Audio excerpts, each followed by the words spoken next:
E whātalawhātu se whapoponga o talafo le video Samoa mona nei so tofi.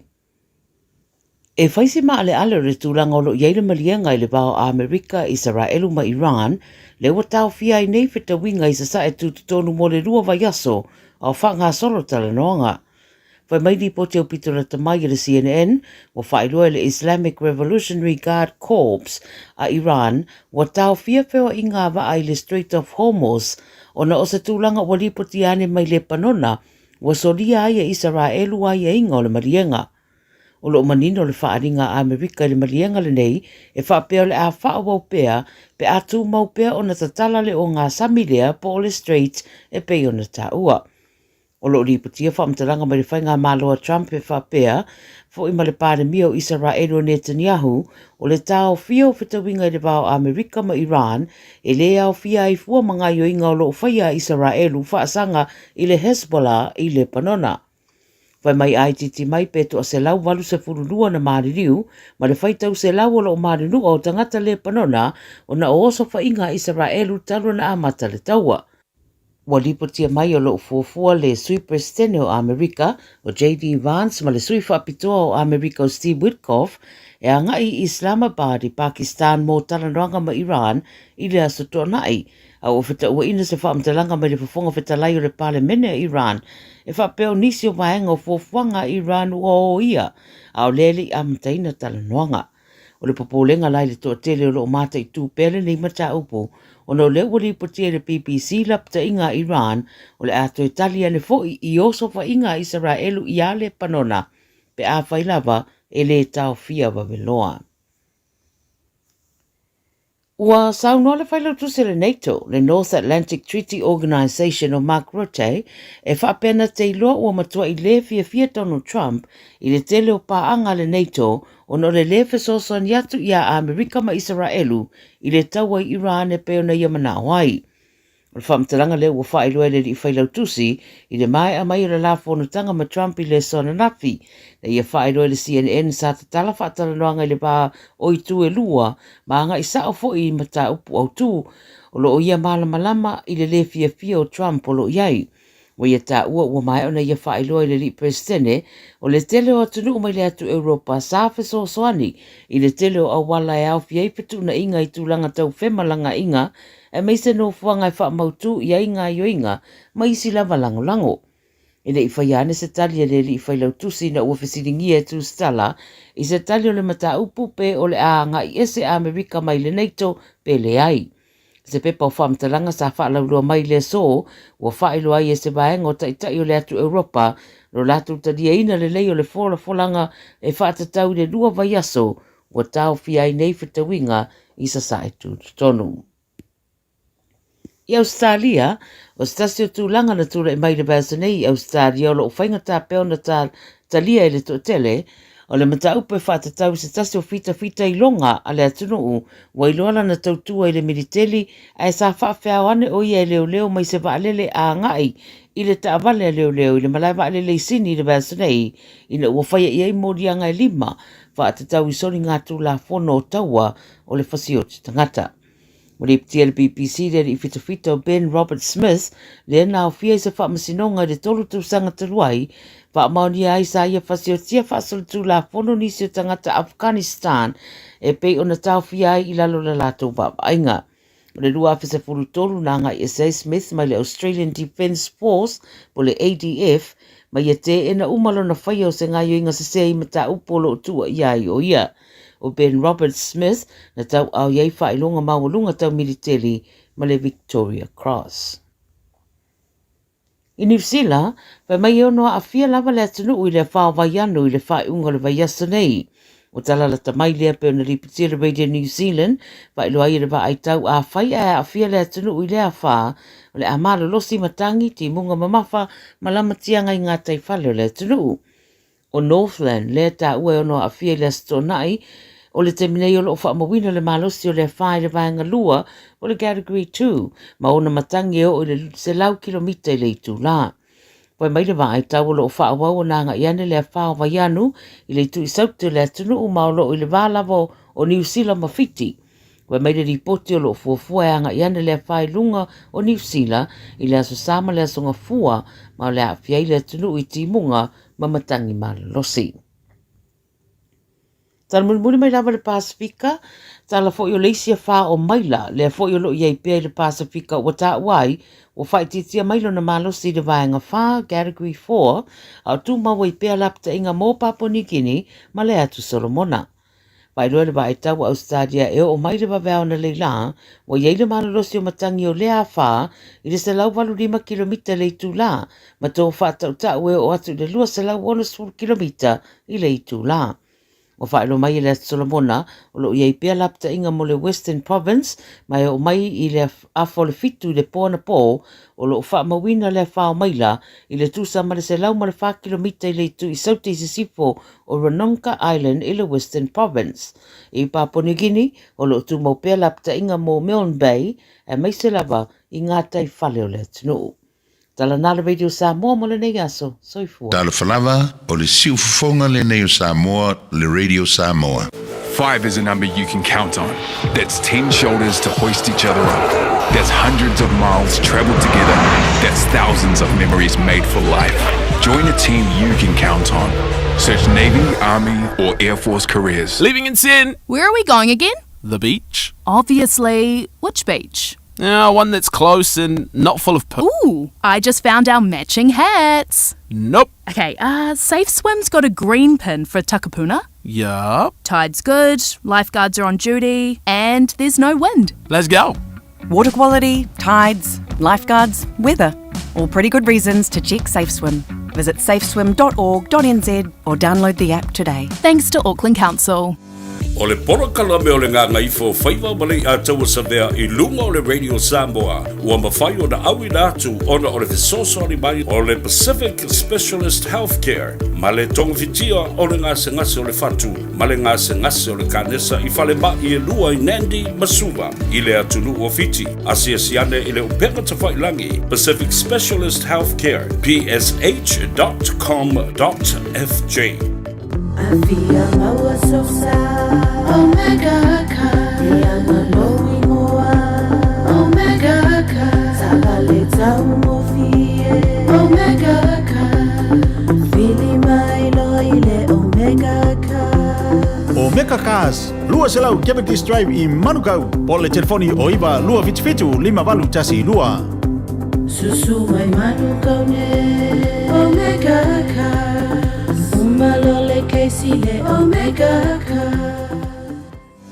O le porokala me o le Gagaifo Faiva malei a taua savea I lunga o le Radio Samoa. Ua mawhai o na awi nātu ona o le fesosori mai o le Pacific Specialist Healthcare. Ma le tongafitia o le ngase o le fatu. Ma le ngase o le kanesa I whale mai e lua I Nandi Masuva. I le atunu o fiti. Asia siane I le upeka tawhailangi. Pacific Specialist Healthcare. psh.com.fj.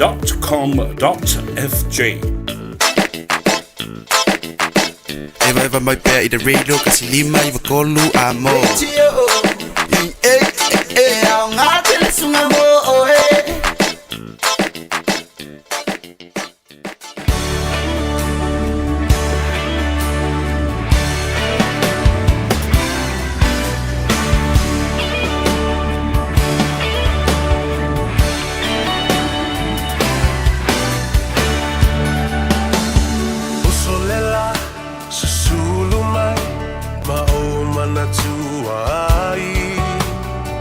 Samoa, le nu'u o te nofo ai.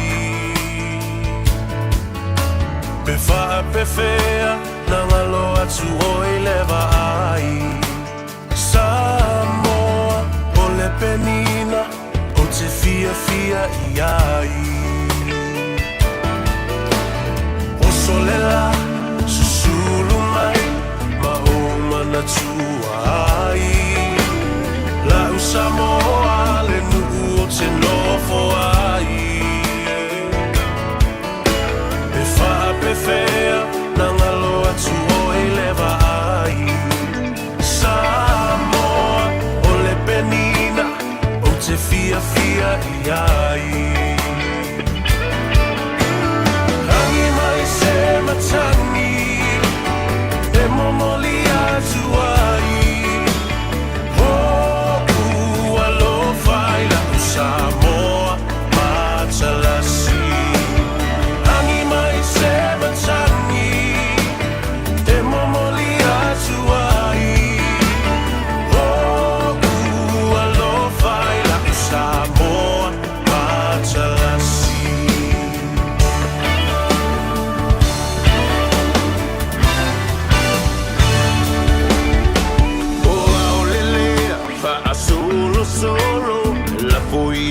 na paolo lona sami la pe asulungia ele masina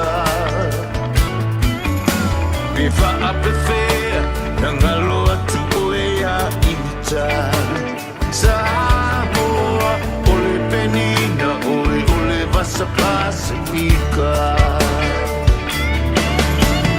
Tangi mai se matangi se mamoli atu ai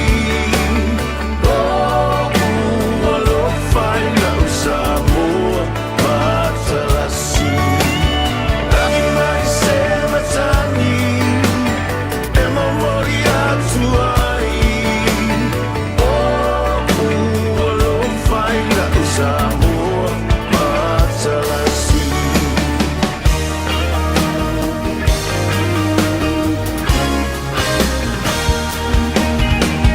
Matalofie, le afi Pe asa vali Lona la lele ma folinga e whelanua I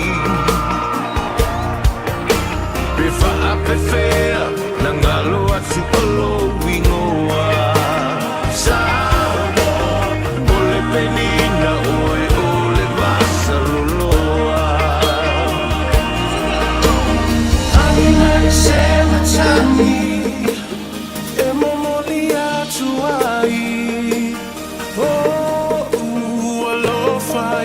Samoa, Matalasi Tangi mai se matangi E mamori atu ai alo faina Samoa, Matalasi Tangi mai se matangi E mamori atu ai alo faina Samoa Matalasi Tangi mai se matangi E mamori atu ai alo faina Samoa Matalasi alo faina Samoa Matalasi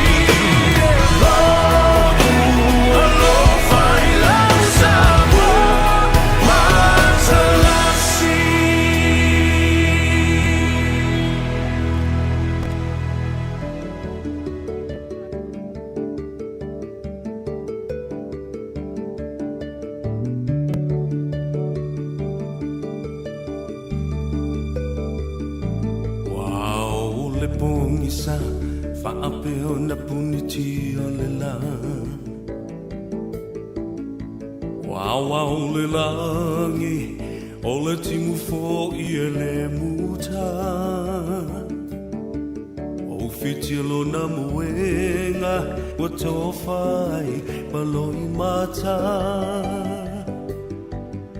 Fitilo fa isono wale tawa ilona loto Eu sou essa uia ole vai no lea e te tau mafaina Papu mai ele pauno Le fa amalu lea mua e laina Ia fa amali e ina Pau se mea ua au mawaina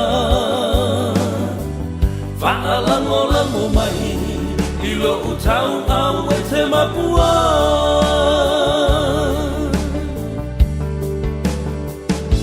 Langona le fia ai Se fulu se nese I whaalawai Ao se ato whalu Pela vai o se papa mafu Amu ia la salo Wa file mulo na masalo salo Se ia lo famai Olo uola wale mawhai Eu sou essa uia Ole vai no lea e te tau mawhaina Papu mai ele pauno Le whaamalu lea ua e laina Ia whaamali e ina Pau se mea ua au mawaina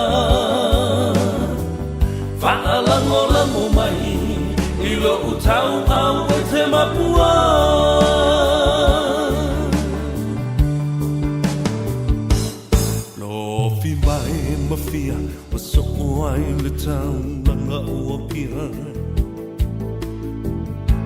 e la fua ina o ia o se tasi e le ana whaina e masa e sae o lava lava e le taina puno masamali le ese upu e whai mai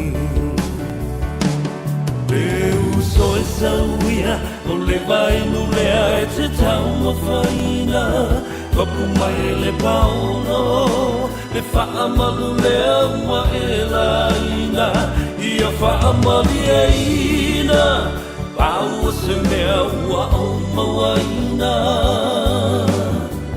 Whaalango lango mai I lo utau au e te mapua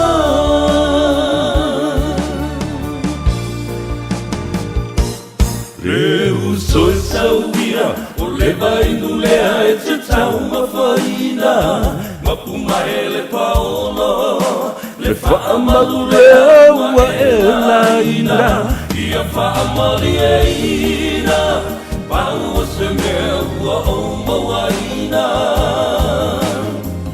Whaalango lango mai I lo utau au e te mapua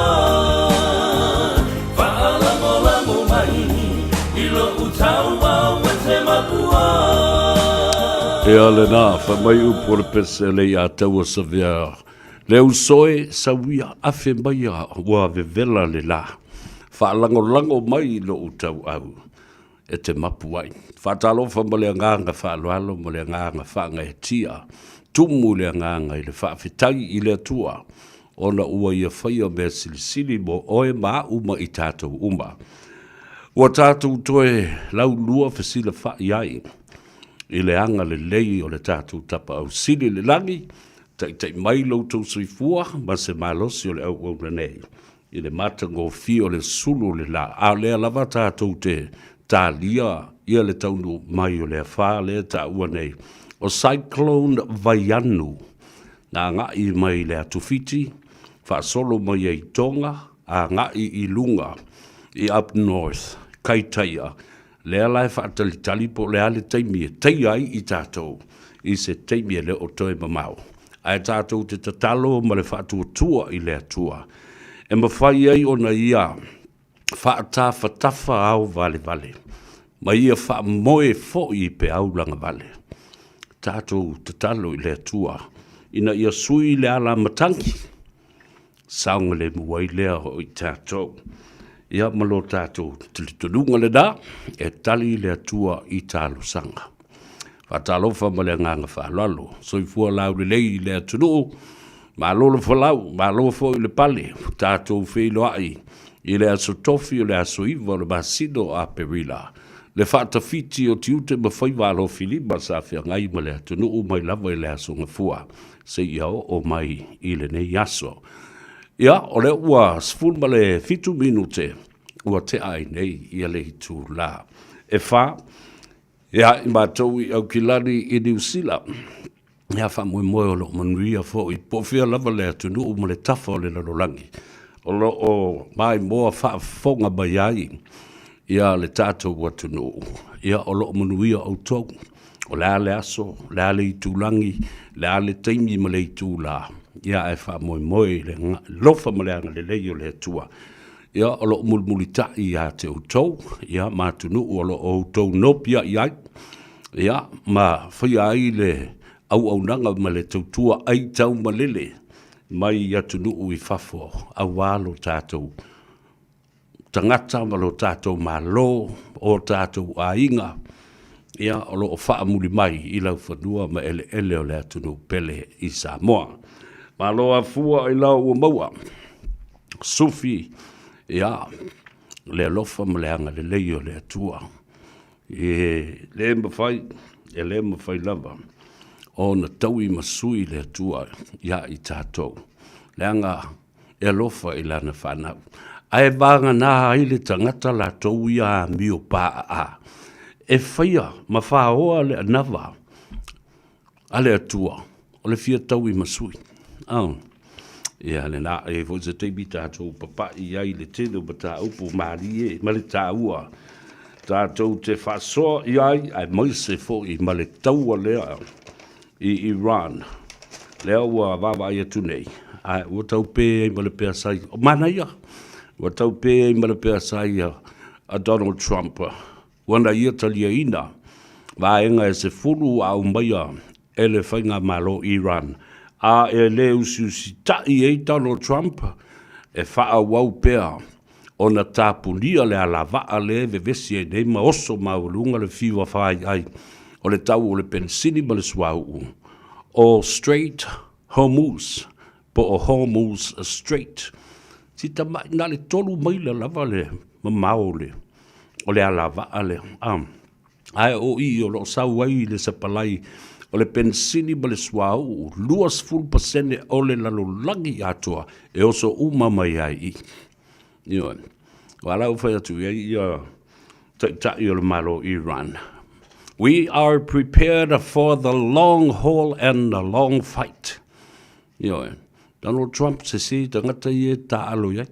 Lava fea na le sau fa tupu le vevesi. Ma fai le excuse ya ma le alo fanga fa mai o mātou le mātou te tā pena ina. Mea tau wha nukilia, ma mea tau wha tontonu o pomu, ia ma pomu o kasa o ona. Le mai le tala, a teitai o le malo Iran. Le iso mātou anganga e whaise mea whapena. Wasin sila fo i wa fias fulu tau sanga, o mātou tau malusia. Ina ua le la vae lusia ia tau, o tō tele tangata whioti. A le o mātou whai atu. E o oa ele tangata muli a o tutoe. We will fight till the end, till the last man standing. Whewhero ma Donald Trump ina. A wa fuli tua uma iai. Tai o atu nuu ese lalangi e o lava I malo au fatasi male NATO. United Nations and NATO have turned their backs against Donald Trump. Why? Because it was the war that he started and initiated. He didn't consult NATO. He didn't consult the United Nations. Neither he asked for approval from the Congress. Nā te lei whesiringia malo au whaatasi, nā te lei whesiringia le NATO, lei whesiringia foi, se whaata nanga e au mai I le maota pae masuyus whana uma, o le senate ma le konkalesi. Whapea Donald Trump, e wālea umba le lalolangi, e le malamalamba, I upu whai o le malo Amerika. Ala foi la le nāia lei una whiita istanga te Samoa, ia te au. Mai tatia le lātou Palestine. Au tau sila iai. This is international politics. Mai te tau na iai le sao tangata umalanga o le malo tele o Amerika. O le malo malos. Ai le tu whauala. Lona te tai whia se mea whapene. This is a war crime. To wipe out a whole civilization of people and killing people. Tātou amata tuai whapena. Awa fo I matautia le mea lewa o ia. Le lawa, wa maria I Donald Trump. Lua vai aso lewa tu atu ne iai. Mai le tala, e se follow-up points now au mai. E le malo Iran. E usu stai iai Donald Trump. Ona maua leo le file mu. Ma ia whapena fo I ona whaanofo file mu ai. Ia Israelu, mai le pomu ino tangata o loo iai. I le lau mua I le Panona, Beirut, whapea fo I Palestina. Talofa lava balole sui fumanuia. E le tawhatolu fo I o le vana nofo Samoa. Pa ia mamamalu whaale malo, pa ia fo I mamamalu whaaleanga nuu. Ia mawalunga se vi inga le tua e si ana o auna pa ia. Le pai sino le tala le lei, feoi o le langi, le ainga sa le vi. Po o fea le fata whaitau langa lo, puna wa iai lea tō vine ma lea tō vine. E le ngata ia I lātou o lo o tausi batanga luenga manga lulu e pea i le temine ia mau tau whaletua. Ai mai se foi. Le vasenga o i latou o whaife au malo lo manu malo. Manai o latou whaletua. Mapu mai o le sanga. Se i toa ma ia maua se mapu sanga. Walo no tau wha au ngase. Ma ta se le ngā ruenga le atua. Whawhitai au auna i le atua. Whawhitai te talo mo Samoa. Whatalo whalea, mawhi atu. Ta mamtina matua o le atu. Nuku matua asina. Sina oma. E maota malawa. Whapena fo i maota ngase o whale o tangata matua. Whatalo whatu. Dei atau o Severe, se yuli i leulua i alii Al Harrington tu manuvao lavea i ate oe. Ia whamoe moe o lo manuia fo i ia i la tau o lo ngafa ma lea fo i pito la au ia so uma o lea o le wa aia o na i o tātou te maa tina matua ia mai se fo i le whanau i le o i tau sanga e o ai lea onga whatitai. Tālofa tamaiti wa o halu arki ke pasi la tau ia ma tā whaonga ia o lo malo lo i le vai teimi o le seta. Ia, whai matilutilo ia pia onga. Awa o le vai aso fau. Ia, toi fo ia ia le tō tele. I le a onga, ma le potu a onga, ma le whale a onga. Ia, ono wafe atu lea. Whawhilua i a te utou, pa anga tō tino le i a tau Severe, ma le ngā ngai fo Faiva, ma le tāno awa i lea stonai. Ia, te i lātou te tuli au pūpea. Le ale por kalambe, o le ngangai fo Faiva, le tano awa, o le ale teimi ma le aso. Ia e o mai lava, e sue. I ri nga o i po se mea. Ia i loa uma e tangata po le ale mea lena tala noa. Ia le afa le mea lenga aka e ile i ataua. Ma ki liva atuasi e tātou wa meo. Ina ia ulu falo, ma ia ta oto le lei i pānga, e mana malama i le tō wha Samoa. O le whai me fia la ia. Me mai le tala, le uso lea, le oso malung wha mai. Le a tau Severe. E se le mana ia upo le pesi polonga, le upena au nasa, angi maia, ia o upu o male leo, wha longo i le wha soa, e mātango fie.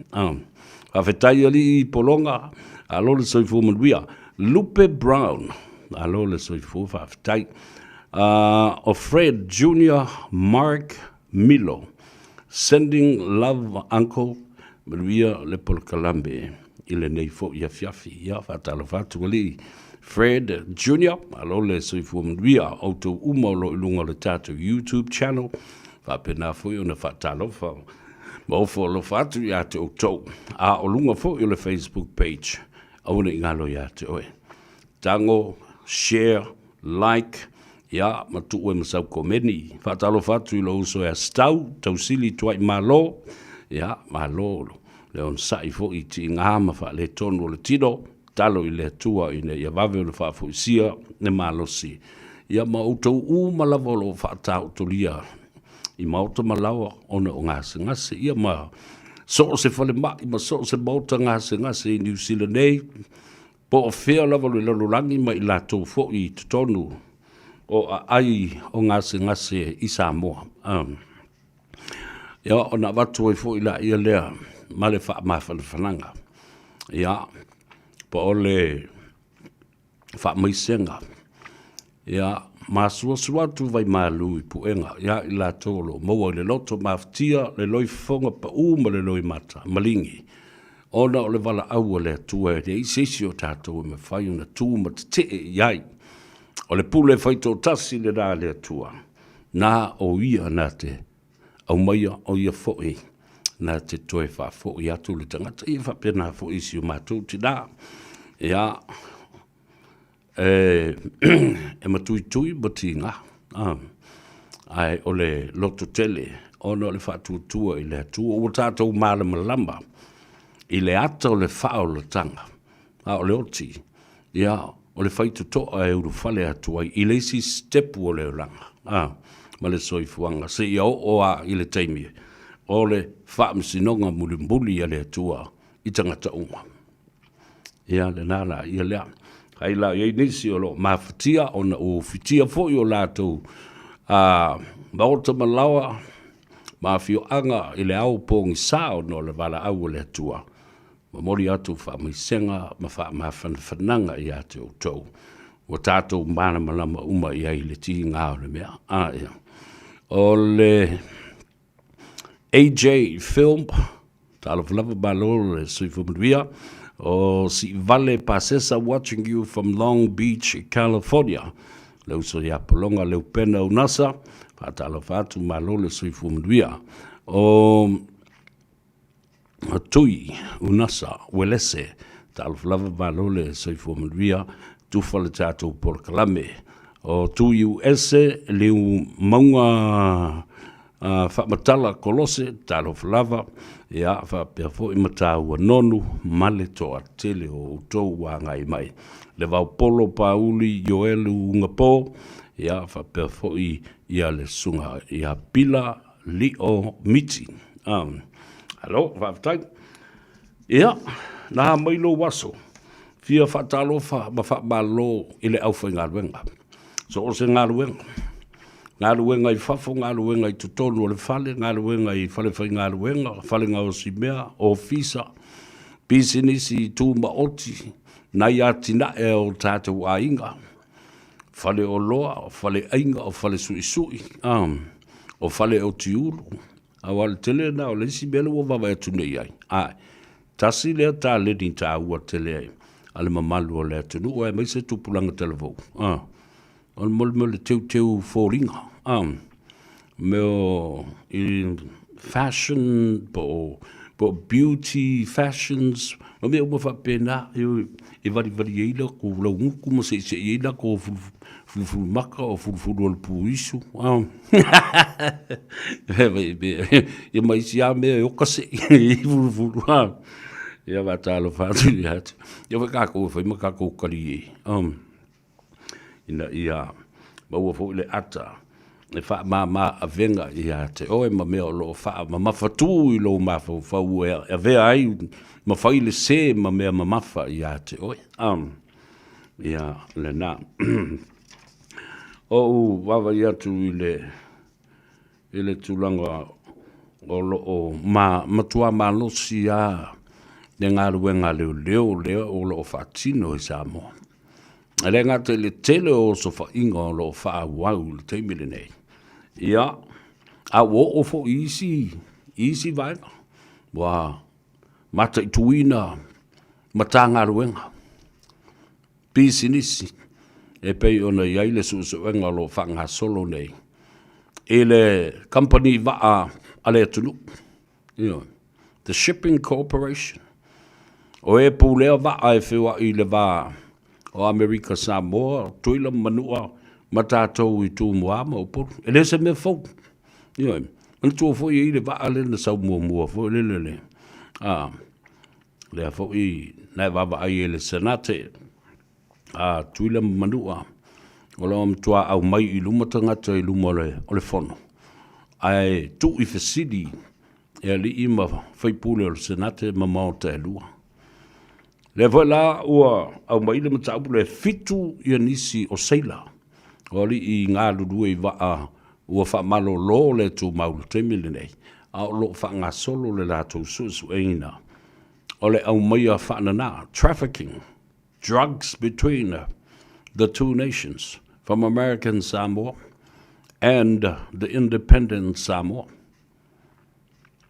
O le wingo le mele nā. O le tele o le whaaso songa, ua to I lalo ai ia o tātou tangata whainga ruenga. Ua nanau malafua I o lātou wāwa noa le lei e tausi ai mātina e o lātou ainga I ngā ruenga o lo whatino I lima o lo maua mai ei tupe tausi ai o lātou ainga. Wanau e soli le tula fono. I le tupe vave o na maua, I fuala au whaasaina mana koti o se soli tula fono. Ngal mela na le wa vai tuna ye. A faila na ole paule ole lima sa ngalue. Mo ole falawa ma le sispeni ale a inga ale totero le whanau. Lea la ua motu le pau falawa i ona ua le toi whainga luenga. Ona olo msalombia i le soli o le tula whono. Ia ole mea lale na. Ia tātou talandofo i ai sistemi. Ia ale ole nā fo i wata tala le tātou leina. Si au mai, au te lo la na iei tangata ia. Iei malelei le lātou tō whā. Ia poni tangata fo i iei lo lātou mālamalama anga. Ini awala e mawhai ona whesosori iei tangata lau tele i le ngā luenga leo leo. Ma le ngā luenga li i mawhai pule o lea fio anga ma lea i tū malo. I lea tunu uatoa. Awa wale mawhai lava. A le a mata mai. I tangata whai ngā luenga o le malo. Le ala fo le da au te matua whata wo inai. Ma whawhitaia le pasi o le tula fono. Ma mawhai ai o na whaia fo i ma le unite lea. Lea na ngausi mai ai ia le test kit. E whai ai le tui masu e lo toto. E le matanga le wenga o le SROS. Ia po le Scientific Research a Samoa. Ina ia mawhai ai o na maua o tau ia la mua mawholo le mea. Ma kui me i kō kingo. Ta whiwhi i le le. I le le whiwhi o nei tangata. I le la wau mana whai le testo. O le whiunga le li i pāremia. Whila isi awali ia le na pepese ne te tau na. Whaasopoloa le whainga o le tui lea. E te tau lalo mai o tau se whaifo i le tau tui. So leo ke whakole ke leo le se o le wati leo til leo tui ai. O le teimi le nei. Ua toi lua sifurma le 2 minute i le nima. A o le wati leo til leo tui ai tonu i. Toi sifurma le 5 minute i le tau. Sifuru po le tau sifuru le tai au. Le nga pe mai ai. E le ai ma se sa maari anga le leise. Ngofo kangwange sui le waki. E karas ka kope se taimi. Awa e fase se tangata. Ia le nā. Le fiu le talamoni. Ia le ingola. Kambale o le fiu i talamoni. Ia, wa malola ia le ngā lue i o tau Faiva manaia. Ia, me se fo i Faiva alo filima o le atunu ui le so. Tifia wha malola wa ia i la tau nei o le au. Tausi soifua. Nurses, both men and women. Le au tausi ma i pasi. Le au tausi soifua. E le ngata i maota ngase ese. Ia e whapena fo i. Ia i la tau ua whai le ngā ruenga na. E maua ia la tau tupe. Walisi bel na le o tu lai mai nei ua whai le service le na le soifua malolo ina.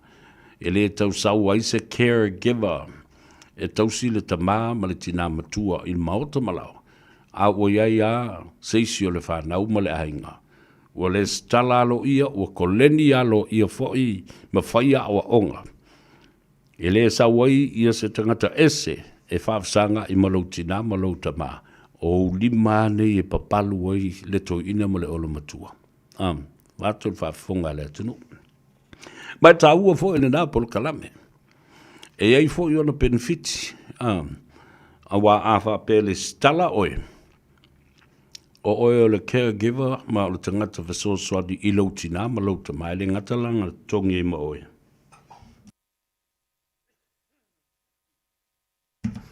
Ai ma whai fo i. Ona maua ailo accommodation supplement. Se si vai ngā tupe e whao popo i lunga le nā sosang i le pay i le tongi ina o le rent o le whale le nā. A whaila o whale i o tangata mātutua le ana whaamatu umai le pora kalambe ana mālo. Elderly housing by New Zealand Housing o kainga ora o oefoi, malowingoa, e le stala i lalo o le whale lea.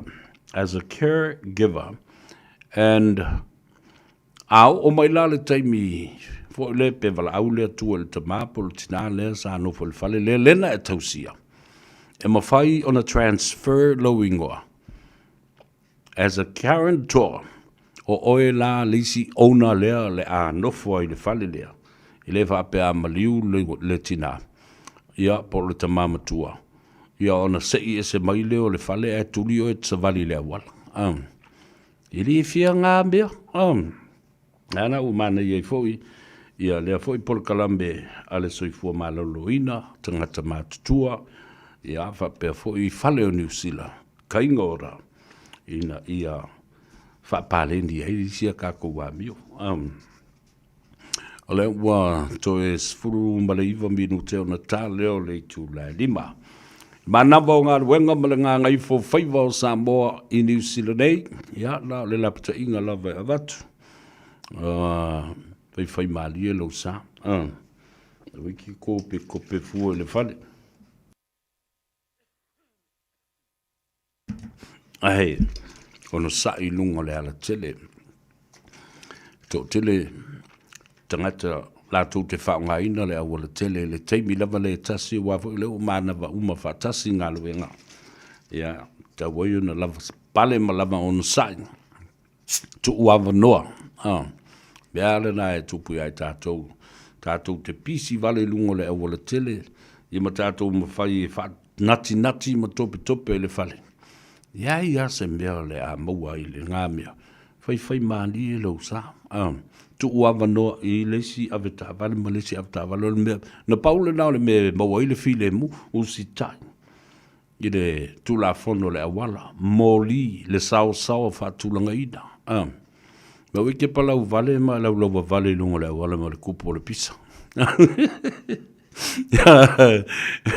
Wala vale kasi lungo le wala. E lua loa vale. Ia ngai vava i lola i le kupo le whala velafe. Lo fai lo fusu anga vale lungo le wala e maka le ko kelo isi au vale. Maka pu e la ko waka.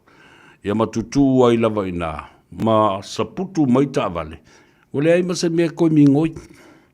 Ale po e video le au vale le si au vale le fusu anga le si au vale le vai talala le na ya tātou te tali i fo i suanga le va tele ai sa o tala le te va tu ele si don't be stupid on the road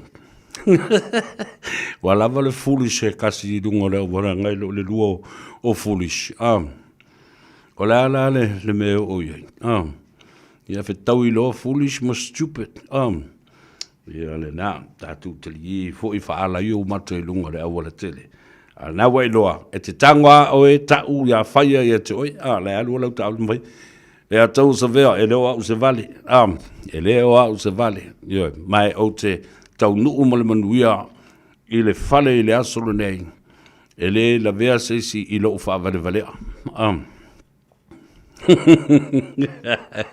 E kari i me reu ka mai ka i olo i aile la pata inga i lungo au kilani amata tu lava le po na nei tae ao aso to na i male aso sa ole fiva fai ai ole fa le sau e tau e ngoa ia cyclone Vaianu will hit Auckland Tamaki Makaurau in the weekend.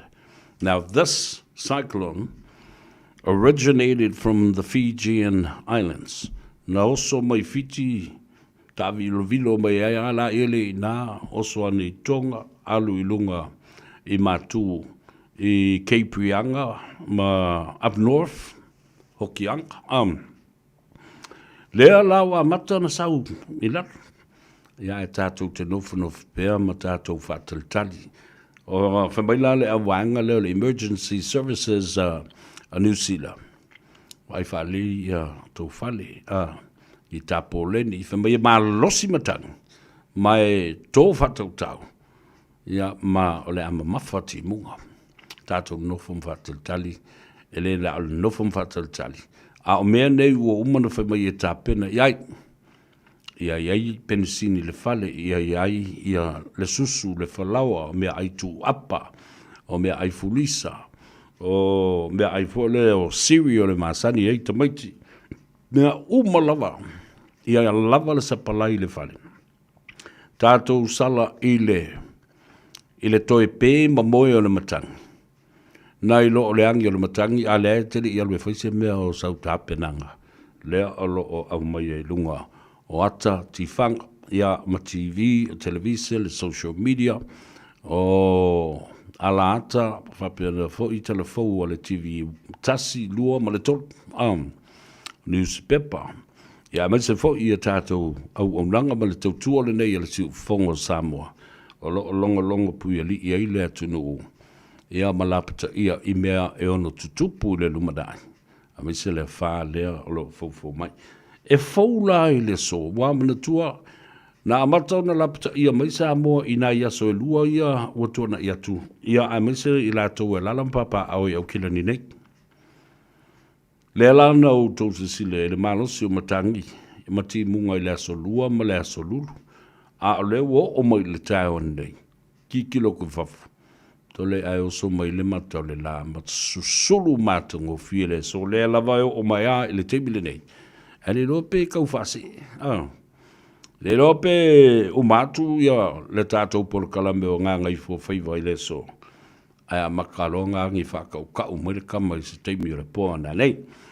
Avatua i le whamalo ma le whaftai i le pulenga a le tātou company o le Pacific Specialist Hospitals lua whalema i tonu fiti suva manendi. Wa whaingo ina o le Pacific Specialist Healthcare Hospitals. I le whatino ina o tautonga, ma tonga fitinga o le ngase o le whatu. Ia whapena fo'i ma ngase o le kānesa. Tala fia le nai le nei vai so wal tātou sponsor le na. They are real doctors working on open heart surgery. Sa i le tangata mai sa ta orto i fit i intia. Ai toi whafo i atu i Samoa. O lea o ngā i se tonga fiti. A ami mai a whare mai lea, ma le pūlenga, ma fō mai whaapitoa le whatu. O atu nei whaile tautonga, i ma tōtua, ma manuia ai e o mai le teimile nei. O leisi, na ave i fiti i leisi e mātou whare mai. Wa uma le tautonga, sau le tala, o lo o tū maulu na soifua, ma ua whaasolo solo manuia. La na mo le tuai le whaftai ma le whamalofo i le malo. Lau fionga le paramia, ma lau kapeneta, e me se fo i lau fionga i le minsta o le soifua malolo ina. Ai le ngata i lea o le fionga i le tamaita i Pulisili. Ia June Scanlon Louis. Whapea fo i lona au waa. The Ministry of Health's Task Force. I lo lātou tō whā, o lātou talia i nā i le tāua tele, o le sā vali lea, no o atuai i a mātou fō mai, i a malo fō i whātau wā, o se mea te tau o na whaia mō Samoa. O le ngase leo le whatu, ma le ngase o le kānesa, e le ai lava se mea o whaia i ai tono Samoa. No le ave ai whafu, lau i whafu. Tele tangata ua māliu mai. Tele foi teimi a le whaalawi loa ina mai ai. Ia le mea ua tupu le nā tangata. Tele foi tangata ua ave i whafo, māliu ai. Tele mea le whaalawi loa ina, lua. Ea mai a ave le tangata ia whalawasi. A e iai ma le whai unga le nā. O le coroner's legal report and advice not to open the casket again. E mai, sau e ma le wha tonunga malosi le nā mai, po whera wale ma inta o toai i tunu i whafu. Hapana mole, o le pule a le tamalo e pule maliu. E le te tau ai ona toe te tala ina le pusa maliu. O ai la e tali tonu po ai le mele, po se pusi, po se mele, po se o ngā whai, po se piliki, po se ase mele ua tu i tonu le pusa. We will never know who exactly is in the coffin and the box. Whawhia la. Ona tātou le wha mā vai i o tātou tangata. A whea na whaile nā mea. Yeah, whatarofo ya Ricky Jones. Mai Ricky. Thank you, Severe, for the update and love. You are so appreciated for your professional journalist, media, and integrity. Clickbait, you are just giving us the facts. Malo Ricky Jones, Aftaila Komeni. Ota Pendina Ma'a Talfalava. Watching you from Napier. Talofai. Ia o tātou yeila Napier ma Hastings, Gisborne ma Talofai pitoa le to tele o tātou aingala. Ia maulungo Samoa no Lalampapa oi nā. Whapea fo ile au whinga luenga le tua o tātou ainga. Ai mai se foi, o le tō telo i lātou na malanga mai le polokalame o ngā luenga whawai teimi. O lo o ngā lue nā. Hawke's Bay, Gisborne, Napier and Hastings a tātou i nā. Whatalo whātu i lo ainga. Ia, le uso ia aloi makuisa. Ia, whapea fo i le tō wha ia so alo tō vau wha iu. Ia ma le whanau, ne to mai ta Johanna, ma siana whanau. Ia, whapea fo'i ia leuso ia se eti. O Hans, ia mauto uma, o lo o ngā lulue i nā. Ia, pui le tua. Ma ta iala i le tele o teimi e whaatinoi ngā luenga. Aura tātou te whaata mala. Mata i tuina, ma mata ala i teimi o ngā luenga. Awa, o lau whaata mala le nā. Tele ilo ele me e o tupu ia te oi. Tā tonu ia le ai. Le vai lai le mea le whase vale o le wakila. 5 minute o na tale o le tu la elima. Tale tu la elima. Ia, tātou wō ia tātou telefou. Ai, ele mawhai ona tu ai le whamaloma le whaftai. I le pulenga o tātou. Ma le au whatonu. O le tātou company lea o lo sponsor ina le tātou Gagaifo Faiva. Le Pacific Specialist Hospital in Fiji, one hospital in Nandi, ia Malaysia Isuva. Uyai le tolu aso amatanga. Po le lua tolu vai aso utuna ia tu sa o asiasia I Fiji. Ma no fo ai le falta le malo le gateway la talata lava inandi I le mlava lele la utiti e la ile le pas tele fialu se ta vale fo le na provide le company mo au ki e lo le pas pe ya ka ko pasi sa mo titi e tu I nandi alu I la toka I alu suva ki alu le pas. Ia pe ale tonginga o kako pase se foi. O ia meu ka mai pasi lai ki foi ele. Ia auto tanga masila sila ia. I fale mai nei. Mama tanga se nei. E matautia. E muli I tua. Ma tanga se New Zealand, Australia, ma Amerika. Lala foi la na e la yo na matua ma walunga. Le ta mau a inga o le malo fiti. Ia lato watina. Everything has turned commercialized. Commercialized farming. Commercialized fishing. Commercializing to industry like the tourism. O le lato walaisa. O le lato suka. O le talo. Le mele e whi tātou I Samoa. Na o nei a inga lava. Na o nei a inga lava. Ao fiti. The government has turned the companies into commercial operations. Mea le nai tō te tele ai ne ta mau a inga o le tunu. Ona ole o toi whaia na o sina vaenga. Wa so le malo ia ma o te tolu company e ngā lulu e whaatasi le whaatinoina o se whaatoanga e tasi. Tātou I Samoa. Ia e lo u lava le tangata I e tō tasi. E whaisi ana mio. Ia leo iai ni tātou partnerships fo lea. Ni whai ngā paanga whapea ia. E fia tangata ia ona ia whanua ia tutu whaatasi. Tātou te mali ni e whaatasi. Ole a matua malu ato le ele matale ele ato tato fanua ia tutu fatasi no winga e lata I se meo se lua se fulu eka tolu se fulu lima se fulu eka le leina kia pula umale ngā male meo le kasava male mea o mata ia I le te leiti o le atunu pa umai fo ia lato valele ma lato fleet airline fleet mai o la ela tatu fiti tele me ta ua ma le ngai ma fai ona tatu wa o ina mai ai fiti ala foi la le na I fai to toa ia o mai ai ma fa uru fafu fa uru fale ia o loa le atunu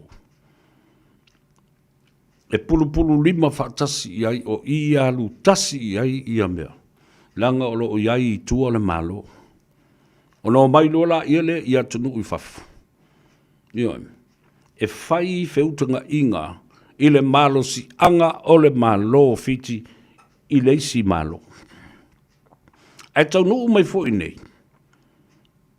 E le fete nai tangata e tau nuu mai iai containers ma o loa wa tu ua fiti o tau nuu mai nei. Ia ona wha soa lola ia lea. Wa umale leo na whaile research whele me o iei tangata. O lea tunu u lea mea ma lea mea. Lea nā leina whai atu lautala. Lea la wa umana nasa e le Pacific Easy Money Transfer le ngā sū o le tai au.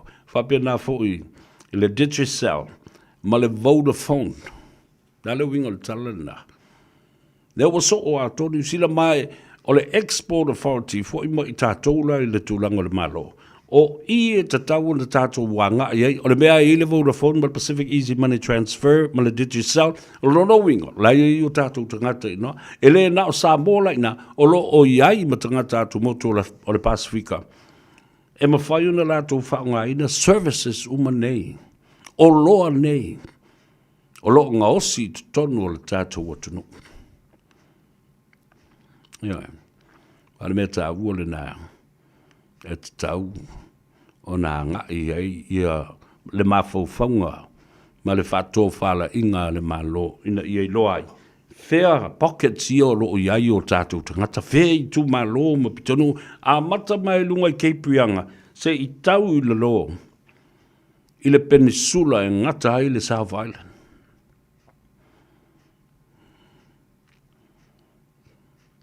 Ana o tōsi sila lola ile iai le tāua tele.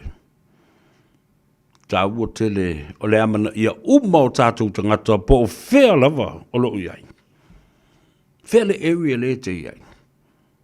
Pē tō tasi pē tō lua a inga iai ina e ai kalo uma.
I, polan bo woto e pe, e le tātou. Le mele whaima pe le tātou, le tātou Mike, ia le whainga. O le, se tātou wo e fix mo le mele a, whatalo whatu I le tama ia Hans Webster, ma le ainga ia whapefo I la tau I Perth, I Western Australia. La tātou wo, se fix mo sia tātou wa miolea. Ia, e mo se fo I o tātou tala I vai whanua. Ia, ona fo I mai lea ma whaawau. Ia, le tātou au nanga ma le tautua. I le nei fo I aso. On say mai, ia, wale leila. Ia, le nā, mwha mai la wuri ia, nā wala ngona le mai, ia.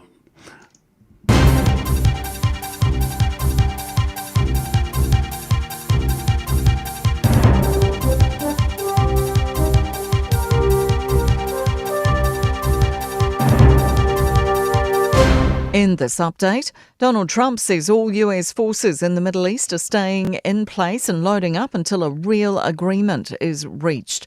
The 2-week ceasefire announced yesterday appears fragile, and Iran's keeping the Strait of Hormuz closed in response to Israel's continued deadly attacks on Lebanon. Negotiations on a longer-term peace agreement are expected in Pakistan this week. President Trump says if agreement isn't reached, the shooting will start bigger, better and stronger than before. Lebanese journalist Kim Garthis told CNN yesterday's ceasefire seems like more of a reprieve. And we'll have to see whether the negotiations which are going to take place in Islamabad this weekend will actually lead anywhere.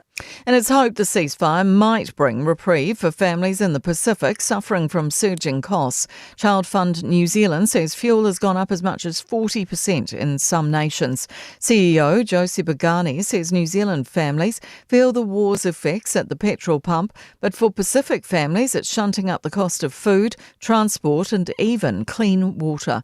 She says New Zealand can help. To really put pressure on the US and others to get some tankers of fuel to the Pacific that are on standby for fuel if the ceasefire doesn't hold. Hopes other regions can catch up to Wellington on contactless public transport payments. The council's leapfrogged the national ticketing system, concerned it would take too long, and spent $5.5 million setting up its own. Public Transport Users Association National Coordinator John Reeves says comparatively the national system seems very expensive. Just over $1.3 billion to set up the entire system throughout the country. US car maker Ford has topped Consumer NZ's list as one of the worst cars to own. The Reliable Car Survey of almost 6,000 owners revealed Ford Escapes and Ford Focuses had the most faults and mechanical issues needing ongoing repairs. The models are no longer available new, with the Focus discontinued last year and the Escape pulled from the market. That's news. In sport, an indication Luke Metcalf's return to the Warriors medical ward is to be short-lived. The playmaker hobbled off with a hamstring issue in the dying stages of last weekend's NRL loss to the Sharks, just his second game back from a long-term knee injury. Coach Andrew Webster's relieved at the diagnosis. I'd say it's between 2 and 4 weeks, but we always give ourselves a little buffer there. But at the moment, really good early signs. It's not one of his traditional hamstrings that he's had in the past. It's the skin to come back with. Bald heads and blonde tips all round at the Blues in solidarity with flanker Cameron Suafoa. The Super Rugby squad have chosen to either shave their domes or dye their locks after Suafoa announced last week his cancer is terminal. Ryan Fox feels he has full appreciation for the challenge of Augusta National as he prepares to tackle the famed golf course for a third time. That's sport. I'm Jodie Gill.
pese pesenga mai ele savili atata mai maua le kitara tino amaniti sauma leo malupe ni angelu elongo yo utino umfana mai lo tatu faaola oye su keriso oi se isi se so fai mai oi lenga o ita leo fia auai oi se isi se so fai mai oi lenga o ita leo fia auai Fai ui ule to sanga manganu inga fai Wateu fa au lele yo le to langa manai ai leva ai Emo maila o kirisi masi walanu ese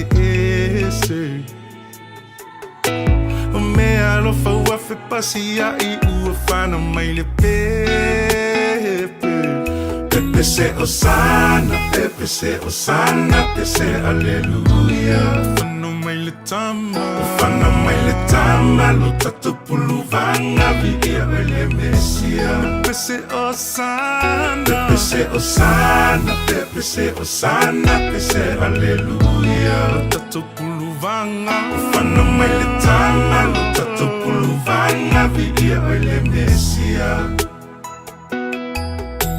Le fata va au le fale o manu Na whanau ai le tupu Le fina ngalo olo na tama Ia wha atau nu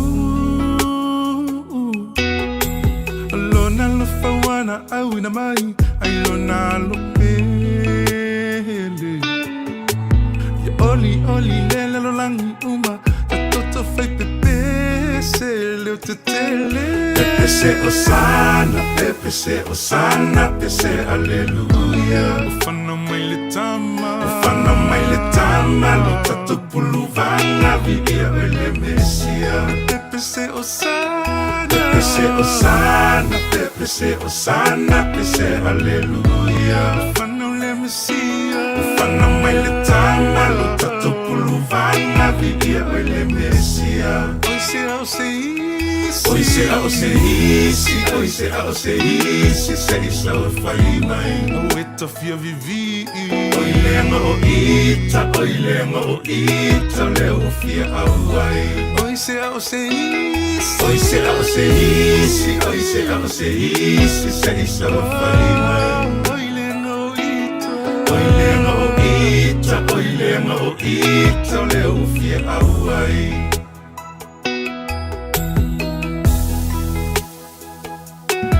Ia le nā whawhiwhianga sui whiwhiloi o le manawa o ngā ruenga ma le Gagaifo Faiva o Samoa i Aukilani New Zealand nei.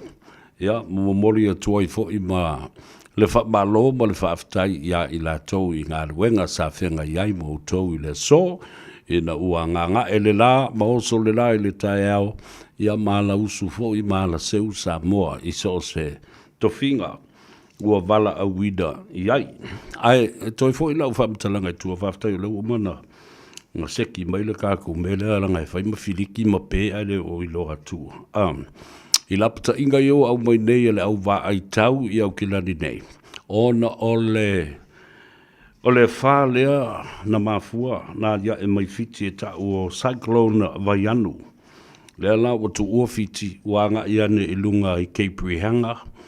Ia masau ai ina olo o ia ile teltununga po o se teimi o tae au ia o no so fa ia ia leo le ai tele i au kilani olo o mai ala lapta inga ina ia ta pena lei nei te iwa ma mawhati munga ia mawha pena fo i o na malorosi matangi o le mawhai o na whewa i tangata ai maua le amanua e ta pena i mea nei ia iai le leisa i tonu le fale, ia iai fo i whalamata o apangao, o meo le whalawa, Iai le Samoa o pepa sai mini, o mea umalava e mana o mia fo ile e tātou I taimi fo ile o whalavelave, whale natura, whafo se. Iai fo I mambe o Mori Matangi, ia, ale o le nā, ia, o Mori Wila, ia iai ma o lau Mori Wila, wa le ise, e le se o ngā, e whai lau Mori Wila, e lengi ma ai o lai,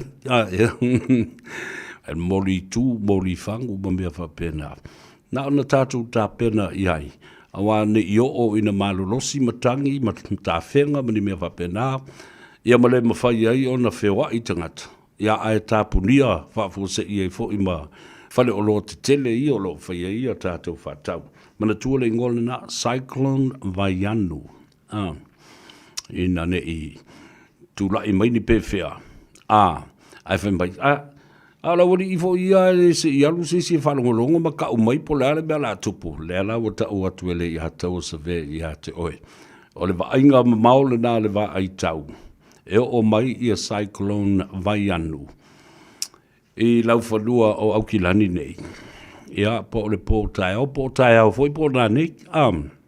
Ia e tālu sia I le lofa maleanga leo le tua peo no whai atu. O le mana o le atua. Ono o tātou tālu sanga e tui nā tui luma. E mafua I upu nā. O nā o le atua e mawhai ona ia whaatafa di au vale vale. Ma ia wha moe fo I le peau langa vale. Ia, ane mea tā uole nā.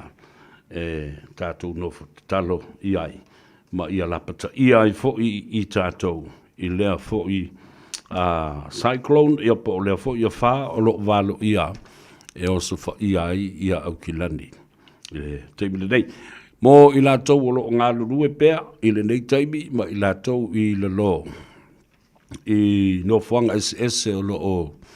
Iai o tātou ainga, o lo iai fo I mo tātou tangata malanga mai Samoa.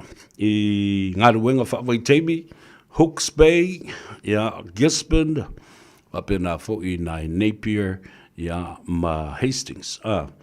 Watalo whatuai I le uso ia aloi makuisa, ia whapea fo I le to wha ia so alo to vau whai u. To mai ta Johanna ma le whanau, se eti ia whapea fo I le tamo Hans ma auto umalawa. O le au whainga luenga whawai teimi o lo whawhonga mai. A ngai mai I tauranga o lo iai I nā lesi a tātou a inga ngā lurue whawai teimi. Malanga mai Samoa. Ia, whataro whatulu tātou polkalame I atou sa vea I hate oe. Ia, ma e whai tete. Mata I tuina. Ngā luenga o lo whaia, walo tau saunga le mu, awa, o nisi, na malanga mai I ngā luenga whawai teimi. A ole I walanga ese ma Samoa, na saini ai le whea ngainga ma kon kalate, I mea tau o le insurance work cover. Ai o mai I nei, mo toi sui e company, ia whea ngainga nei, Wa le tutogi ai e company. Ia se vaenga le insurance. E kawai le tangata pe a whai. Ne I tei. Ua la vea I se whalavelave pe manu a fōi I se teimi o ngā ruenga whawai teimi. Ona le mawhai leo ona o e vaini fō mai. Ona e taunga tā ma tele tupe tongi ai. Langa le wawe isel insurance policy lea. Wa pe nāle me lea sa auto whafonga mai o ma whaso ai ma le. Ali I whai au. Ma le li fō mai fōi. Ia Dr. Reverend Soalo Fred Soalo. Mai Melbourne, Australia. I le lua vai aso o tūna iatu. O le popo lenga lalena. Ona o le mawhai. Ona kawa o tātou tangata. Ia ai o le tangi le pumate o lo tu atu pe I lumo le malo. Ina ia lo whangia mata I tu ina la po ai matanga luenga I olo wa aia. Mangafa. Manga luenga whawai teimi. Le whau te lole lei. O le official tātou konsula I nei. O lo o. Iai ia le komisina o whewhatawa inga. Mai o stasi le nei o mea te tau na ave iai ia le sila fo ia le komisina o whewhatawa inga. Ele ngata la I la tau o kon kalate. Ia ma policies o le insurance mata I tū. Ia ai te tau fo i ona tanga i masilasila iai ia le komsino whātawa inga. I le malo si anga lea o lo tau mawhai nei le malo.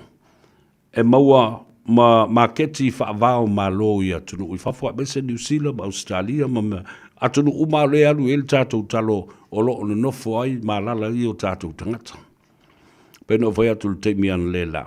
Ne ua mai ona asa. Ia le ngasu o le tai au i le sailinga o tātou maketi. O maketi lana.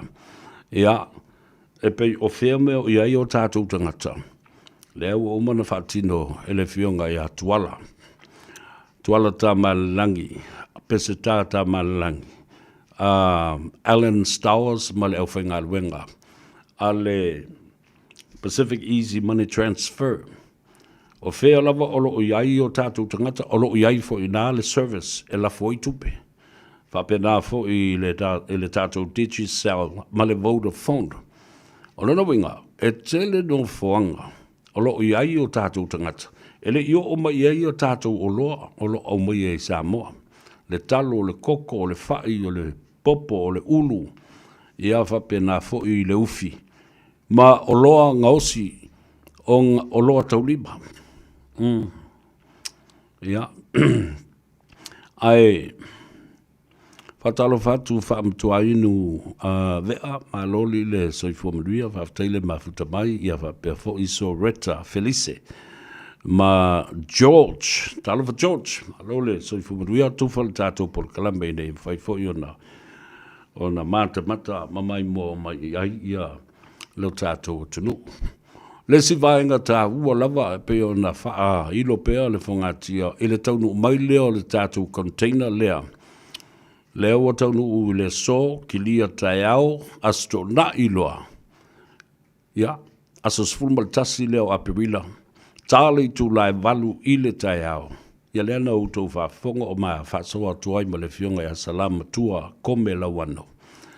O le ata tala i lole o le tātou container wa umana whapepa umale tangatalo mo le talo lua sefulu tala, pepa talo tolu sefulu, pepa talo lima sefulu tala, le pepa talo fitu sefulu, ia whapena foi, ia a whapeu aveni au pepa se lima, o se lau lua sefulu tala, ia pepa talo nawa e vea.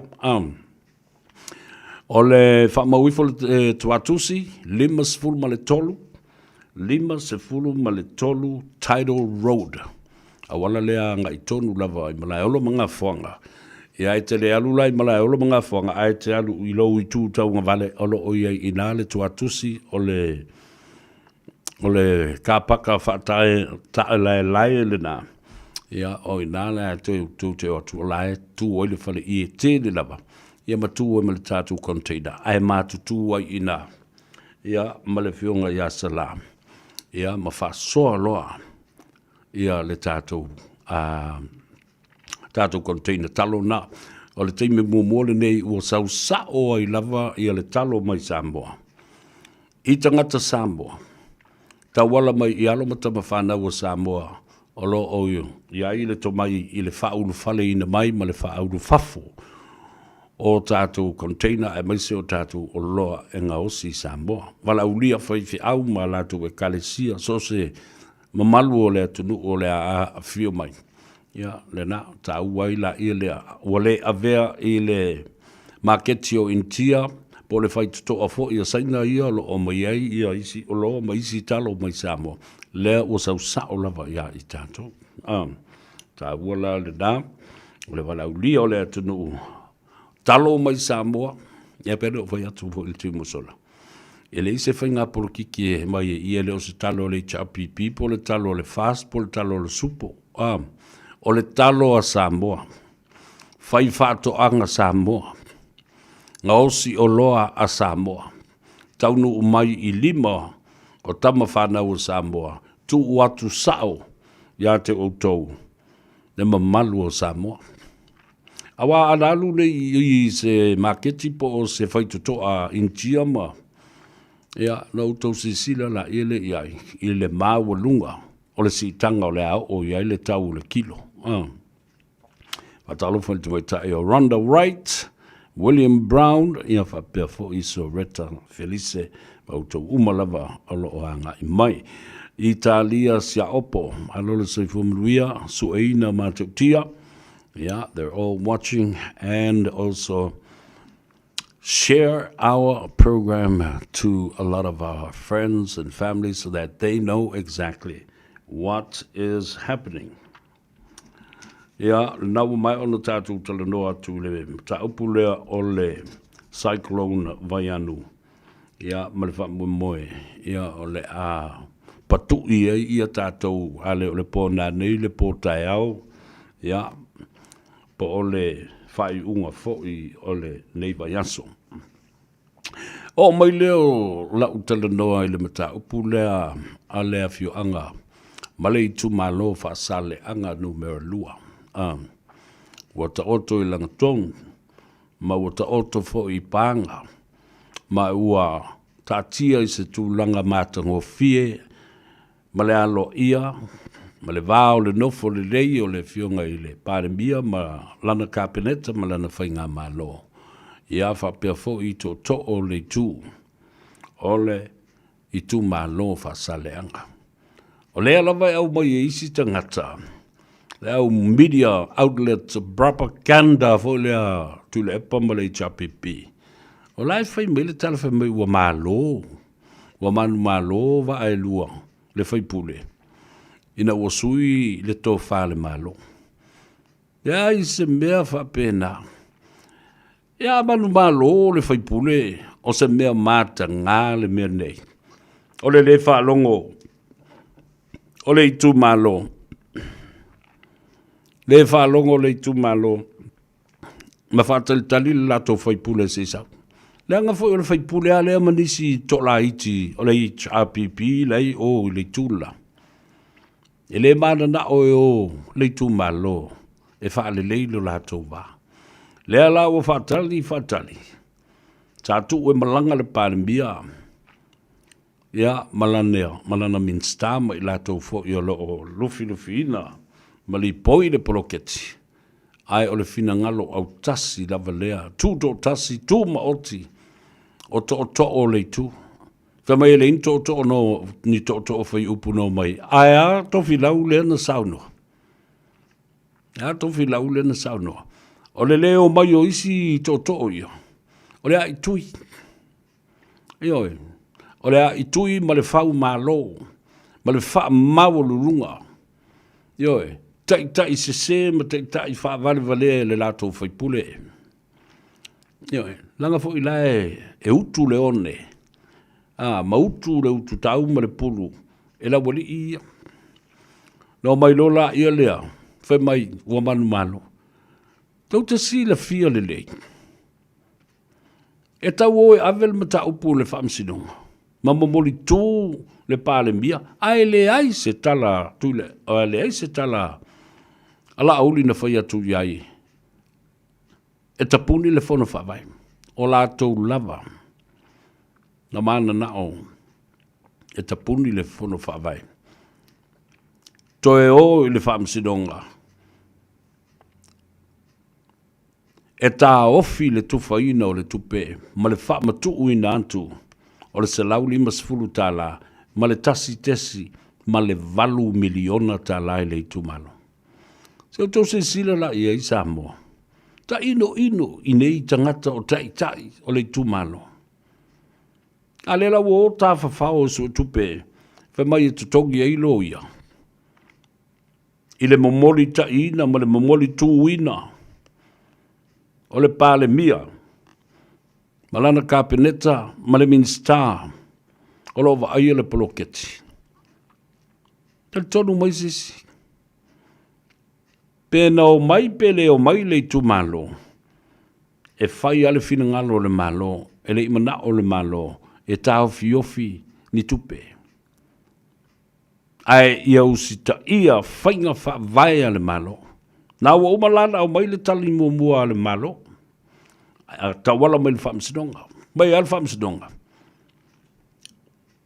Mātou te lea ia ina. Whainga whaavai fau ale malo. O le sili tule mai. Oi la o tau. Tau te pule tutu I nai ia tupe te tau na avatu le malo. Mau tau tau fia whaamurianga tau ona maua so stangata le tu malo. It's you people that tried to block the blessing and the money for the people of the district and the constituency. Tu te fiu e alofanga wai loa mamau atua. Ele se malo o va e lua I le mele. Matua I to I lalo popo lava. I le alu I Australia so tupe. Male manatu o le ale tu la I le tu malo. Maisi to o le tu malo. Eo. Yo. A o le fio isi a wadi. Ele na o I latou oni tangata au tu. Eli po iai upo le tu malo. Ana tofu masu I ese o I tu malo. Yo. Le mea tā ua le nā awane I se ina. Le whaafonga le tunu ua maise le tu malo. Wā nila. Na le māsi yasi lava le mea lai. O le manatu e ave le interim injunction ma le lui o le mata upui o na whaapela ia lea. O le a no fwa I ai le tu malo ma le malo le ai se tonu e whaia. Petai le nganga wha le tua. Le nganga o le toe tū man malo Yesu Keriso le whatoa umatu nei le aso maliu. Na whetali ia I ai, ma whiofo tai le awa tuli ma le awa whata. Ma le vāta ngata ma le vāta puia le lei. Whaato ese le malo. Na whaato ese le malo. Na whai atu le malo. O ani upu mani whatia na whelafua I lo tātou vā. O ana nafi le nāu o mātou furitua iai mātou te le toi fia tepa mamana tua nā mea. Ai o mai. Awhi mai a ele sātia. Le ta ele o loutou sā whaasale angalua. E pele o tau le loto le whainga malo. A le ai tau au mai a la wali I le mea. O so mai li mongi la kou e whi mai. Le mea nā o sol tu la fono e le tau na tufa ina tupe I ta ngata e lei le sitala ina mo le palota vai le mea le nā. O se whina unga wha vale vale tele le nā whina unga. O muna whai atu. O vaenga le nā na whaia o le policy e teu ai o ye teu ia ma whape nā fhoi ona lango ai le tū la fono au tū. E pa uala le komisina. Ma le matanga le wenga. Ia le lātou whaato whaala inga. E whaamangalo ai le lua afe o le sala. Ai se I tofo nai tangata. I le o atu o le selau 5 tā la I lona 5. O lona atali o lona to lua o lana whanau o to o 10 vanu. Ai. Atalo whātusu e ina mātou tia. Ia whapefo I tā vita solo. Ia ma le tamaitai ia tamali I threaten. Whengai mali. Malo le soifomria nei fo I a fiafi. Ina ua tūla lata fo I ia ngā ruenga. Ina tūtaula. Le ala la le nā. Au te whai atu ai.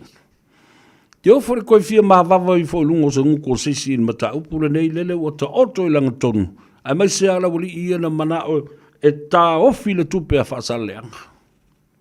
Numera lua. Yo, nofo ma mafau le le iai.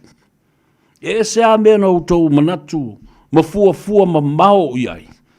Ese, le porokiki ale malo, ma le fautuanga ale anganga pa ia, I le tai o lo urufia le anganga I taimi uma, e fai unga le lei.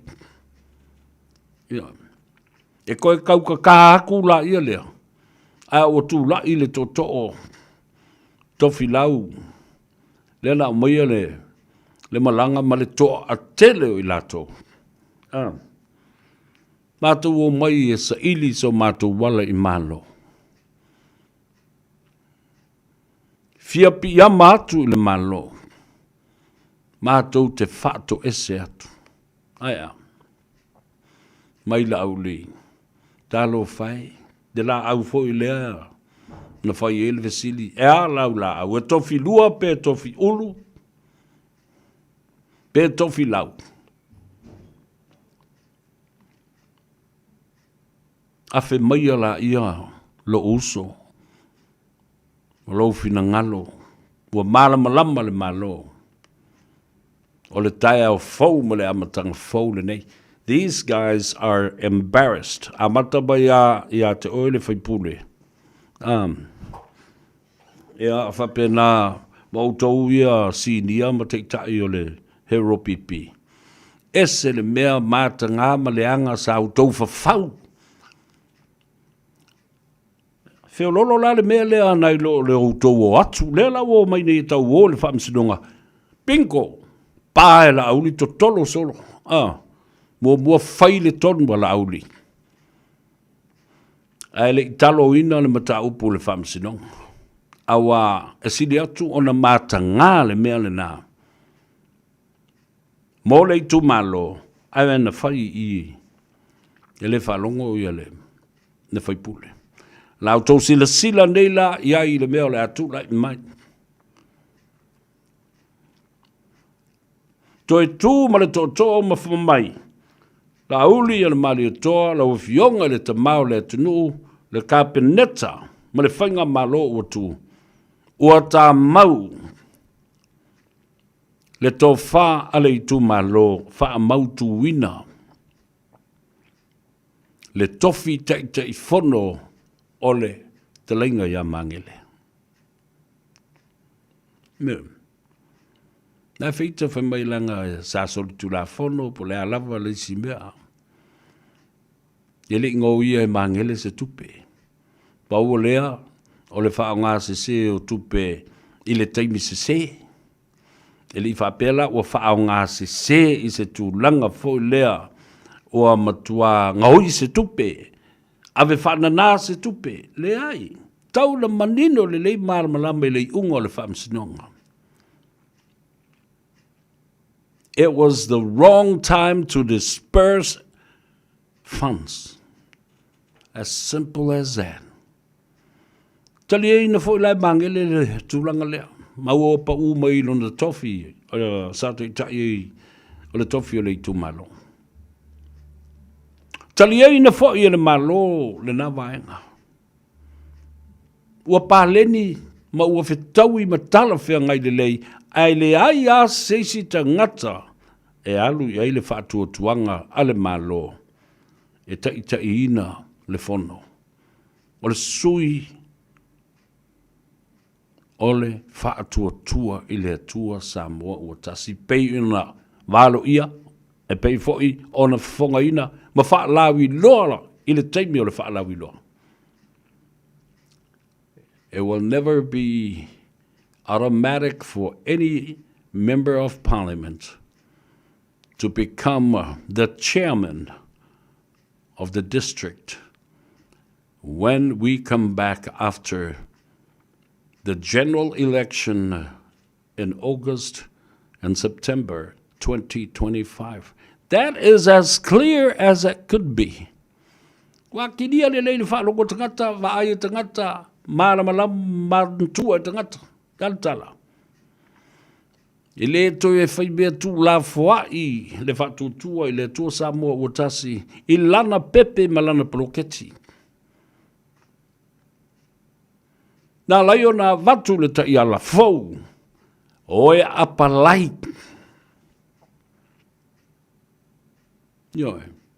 Go and make an official application to become the chairperson of the constituency for the $2 million project now upgraded. Ai otu o whaile tusi te seini o mai lātou. Mai pese atu pē, ma pese atu pē i mene i whawheto ai ei me pelo ma me ia o mai. O malale i unga le whamsinonga. Pa u mangele. O le unga le whamsinonga a whamai a wasoli le tū la whono. A i le va ai le malo, le o umana whai le tūte le whamsinonga. A le tilo le malo ina ua umana laule i unga. Le ai. Umana fai le na le fai unga le whamsinonga pa mangele. I lona tofi fai pule. Fai loa ma le tō finga le malo. Ia. E oi na ua pa mangele i le whainga palota, whapena fo i masei unga na o mai e le whamsinonga. O le teimili nei, ua talia e mangele. A o le teimi fo i lea, o le a whai le pule ale malo i lana whātonunga, ma lana whāsinomanga. Mea na e lua le whetena i nei langono lau li ia mai o e sa le taulanga lau umana a mai le whamsinonga mea. E ua umana a mai le whamsinonga. Dal me whai. Ta tia la ia leo le mata upu le malo. Ta longo po le ale le whatonunga le malo, le a whai ma le tofinga le malo, le a whai. That's exactly why you are so crazily mad and angry about the whole thing. Ona fa mai, ang sala, guilty. Yes, of course. Le nana wha amasino mai, ai le I guilty se mea wha pea. O le misappropriation of funds, funds were missing, funds were stolen. No. That's exactly what I'm trying to highlight in your minds and brains. And Elena. No le lei e le parambia ma le vaenga le proketi. Le ai se sene ma se tā la na ai patato ma folo e le sa tu la i le tofi le nava I tau tu lau fa fonga Samoa. Nothing. It was just the wrong timing of how this money was utilized. But it was not a criminal matter. Ie, e lesa sonu tu la fono fasio tangata o le ngoi, o ni poto potoi tupe ba whao ngā e whātau wisi tāwale o lona aiga ma. Tutongi ere pāse se o lona to lua. Ma vela no whanau e whātā whao Australia po New Zealand po Whelava, pe whanga i le whare inga I, le mau whare inga I lea tunu. Nothing. It was during the timing of the election. Yeah. Nala fo lale na ma na I tele le mea lea ua whātu lai mai e laudi. E tūla lata lo I le whainga palota. Ta puni lo mawhono whawai. Malolo malawa I latou.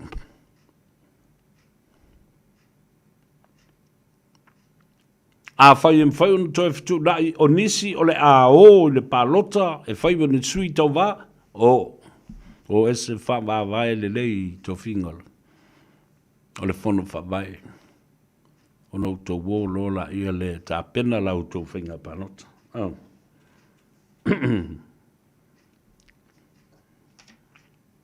Sa ia uma foi le whainga panota, ona toi mai foi la ia. Ina ia tafi e sea le masalu salonga ma le matenga le whale. Whapea, kupe foi la ia le whong whawai lea le a. O le ama kua lia I mai I whafoi. E whai e iwi o kamangi malako whatosina. So you see, Italia, watching you from East Palo Alto, California. In the United States. My love, I've taile mafuta mai. Ia, va pe foi ona tufa le tatou por kalame. Ina ia whaingo fie foi mamala malamba iei. Rosita la wina, talafa lava. Ono siono, ia, talafa lava.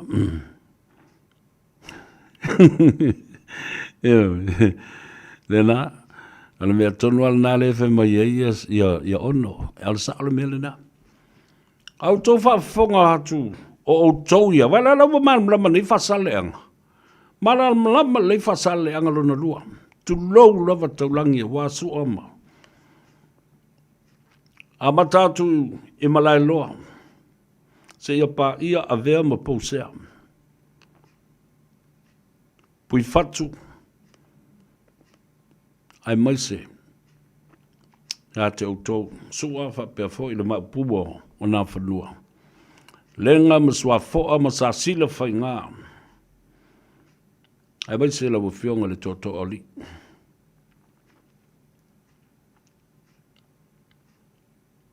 Na iwa ia te oe a ingo le mali e toa.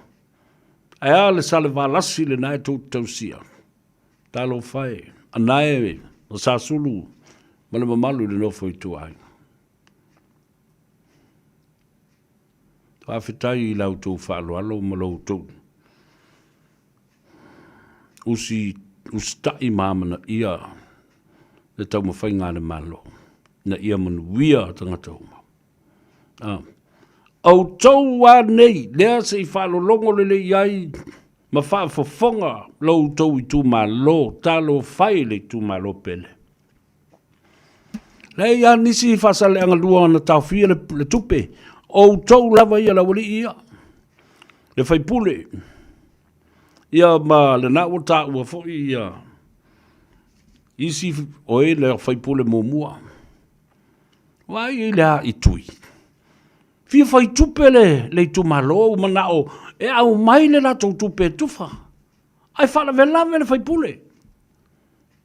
Alo tōtal tonu le me le la tupu nei i le toe tali watu le whai pule lea.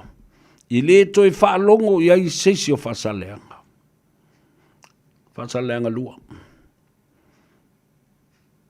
O ai nā mata mea e tāwhile tupe o oe. E ngase le tu maloa e tu lunga e sae ma e alu e so tupe i Australia.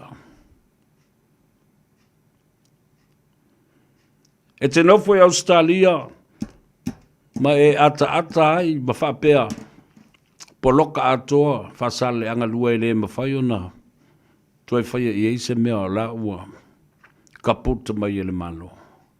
Lau manatu e whatalitali umatu mea uma i ate oe. Sei e fo i mai. Sorry wefa. Wale toi whaalongo sei si ia te oe. O ia whaalongo le meo ti ai. Au le tali tai se lau lima sifuru tangata. Tu la i isi to. Ia to whaitawina. Nau sia to te ena e peo to ila nau to filau lino. Se uma au wala nau to whai ai mea nei. O ai na fautua ina le tofa. Ala no sa il mata upura. Langa ilo file mula uli ia maleo mai. E tau faa se lava manatu o tangata. Wha mai ua malo le whai pule i le finau. Ia malo wha whea. Kua koko anguku makokolo. Se mele leilo nofo atu. A ua whai e leitu malo. Le tonu ma le whai. Tal tonu mai se si ana wha pea o nei e toi whai. Se si whai ngā palota. Ele tu vai. E kiko. Ioi. Ma le mea fo le o le amana tua e whasale anga luna lua o ai na tau fia mea uma o wha manuianga. Tapuni le whai tutoa. Tapuni le pā, toso le pā. O ai. Neri le kawhao i oskari. Upsa sa wana le atou sa vea. Awa o le tā ua ia le tātou whasoa. I le a ia ta tau le tu malo. Whaamanuianga mo le tu malo. Te lono o ta ua tu laso nafi. Ina ua o nofo ma mata le le iai. Sa o tangi, sa malingi o loi mata. I had mixed emotions and mixed feelings of I was so happy and I was at the same time was angry and disappointed about some people. You know, a oi tangata iu teitei. Tangata ia na taitai. Ia lato mena whai. Whauringa mai e tūlei o e leanga le paramia na tau fia le tupe. Elelo, o lato. O tau. Ia taitai. Lea lau whaafonga mai whasa leanga lua. Nā. Mo tau le pua malafa mal manatu o le malo. Elelo. Lato wane. Oina sa wai le ngangana. Ma le ngangana vale e whamai o le la tapuni le whanu whawai. Ai tali atu le pānabia. O ia la tapuni le whanu whawai. O le whanua o le malo nai whai il tau whanu whawai. Lua. o le fale na fai tupe le malo. Wa le mele na lea la iuna feita, whaolo a tau e la wali ia la ngona o le tu malo. O le fai atu ama tali mai la auli. Fai atu tali mai la auli. Fai atu e le pa le mata upu ia la auli. Tali mai la bai te miu, tali mai. Ai le tali mai la auli. I se tu langa fo lea e whape ai, e fōringa mai. Ua to ilalo o le malo. Tali mai la auli, tali sa o la vai le mata upu. A whai ala o tau mea le nai tau te leu sustai mo tau te e lava. Ma fua mai te itai o le hero pipima le mea le nai wha oso i lava o tau. I o lai whai. O lai whai wa whai a la ua ange. Le la mei nei le whai pule lafi tua. Le anga ua mati la tila le matanga. Asa le anga, au ni toi whalongo e sesi. Toi pepe se alwe fai po ana suma na mea nai fai le whana sinonga. Alofa mai le tua vai lo tusa so tato manuia. Aone i ngalo ia te oe. Le astona ia sau nei tale i tu lai valu o tatala. Ia le pā ma le no whanga le ata oto i le tato container talo le nā mai Samoa mai le au fai whaato anga. Whaftai atuai i le malo ai mai se fōi whana pupatonga. O su enga whaasayantisi le SROS. Whapea fōi le matanga luenga o le MAF, Ministry of Fisheries and Agriculture. Ia, ai mai se fōi. O le langolango mai. A le awhionga e salamatua. Ia, i lo unei fōi tangata lo o tau mawhai lava e whaalau i loa, mawhai ilo atu. Tau nu sao le container i limo tangata. Ma maua i le sao le tonga. Tātou te tali ai lea fōi whaamanuianga mai o tātou whai whātoanga mo tātou uso mo tātou ainga i Samoa. Tusi lau tua tusi, limas fulma le tolu, Tidal Road, tali tu lai valu le tai au, aso to nai asau nei. Ia mana i ai.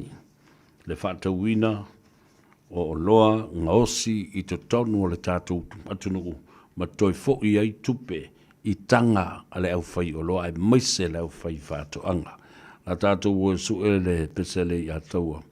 Ia, e wha mai atuai. Ia, le tātou ngā ngai fō Faiva, I le nei fō I aso tofi, ia, ua tāua lunga iai ia ngā luenga. Ia, o le whātawhiti, o le nei vai aso. Ia le pesele le atou se vea whamangalo se leo, tātou wheloa I le tāua lunga o le ngā ngai fō Faiva. Whaftai le tātou sponsor, Parvish Kumanga, la whionga atoa, tai a kui, ma pēr fō I le whionga, ia luai pou o malo, Christina Finau, le I ataua. Ia, o tama whanau nā sa mō lo o milo ai tonu, o le pūlenga lea, a le PSH, o le Pacific Specialist Healthcare Hospitals, Nandi and Suva in Fiji. Watalo whātuai I lo tātou ainga I matautu I le whanga. Talo whātu I le whionga ia fuatino whamele a via e sera. A whtai u taunu atu malmaluia le whainga malanga. Maua lo manos. A pena fo I le tapo inga. Ia, sa no talo mai ai. Tongia ta whau, ia po le whionga fo I ale malu, ia whapea fo I le tamaitai o moana, ia ma le whanau, atalo whātu I le whionga le swafa, le malu wawenga, ia masio lātou fo I a inga, le whaletua ma le no whaalo ma le ainga ri, la tātou o tale pese le tātou sa vea, whamanui atuai I a te oe, ia ma le manawa o ngā ruenga, ia manuia, le tātou atunu. E mana tua pēr oe.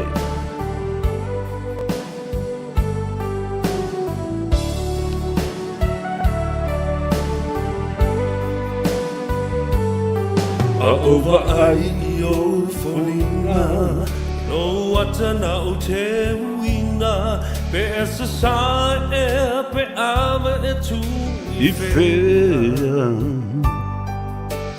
Ai ona lo alofa, mo oele ma whaina uma,